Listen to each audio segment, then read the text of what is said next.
খাগড়াছড়িতে সাবেক ইউপি চেয়ারম্যানের স্ত্রীকে হত্যার পর লাশ গুম।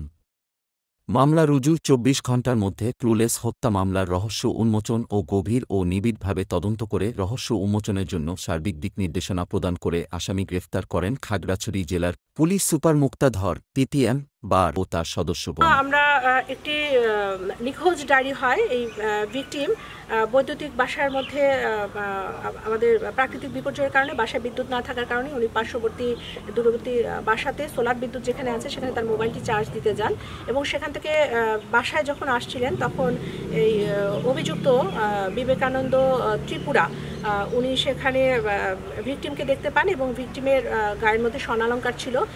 এই বিবেকানন্দ ত্রিপুরা উনি ঋণগ্রস্ত ছিলেন। তখনই তাৎক্ষণিকভাবে উনি ভিকটিমকে মূল রাস্তা থেকে পার্শ্ববর্তী জায়গায় নিয়ে যায়, নির্জন স্থানে নিয়ে যায়, তার শরীরের থেকে যে স্বর্ণালঙ্কারগুলি ছিনিয়ে নেয়। এক পর্যায়ে ভিকটিম এই কথাটা বলে দিবে বা ধস্তাধস্তি পর্যায়ে চলে। উপর্যুপরি তার শরীরের বিভিন্ন জায়গার মধ্যে আঘাত করেন এবং পরবর্তীতে তিনি শ্বাসরোধ করে ভিকটিমকে হত্যা করেন এবং পাহাড়ের দুর্গম এলাকায় নিয়ে গিয়ে এই লাশটিকে গুম করে লতা পাতা দিয়ে সেখান থেকে লাশটিকে ঢেকে রাখা হয়।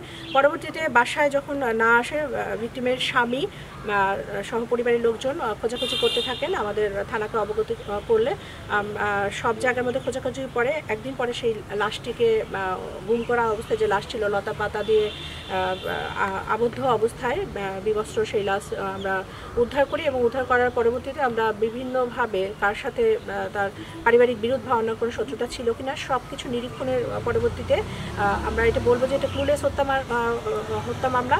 আমরা সেই রহস্য উন্মোচন এবং পানছড়ি এলাকাতে আসলে ভারতে পালিয়ে যাচ্ছিলেন, আমরা সেইখান থেকে পানছড়ি এলাকা থেকে তাকে গ্রেফতার করি এবং ভিকটিমের যে ছিনিয়ে নিয়ে যাওয়া যে স্বর্ণালঙ্কার সেটাও আমরা উদ্ধার করেছি।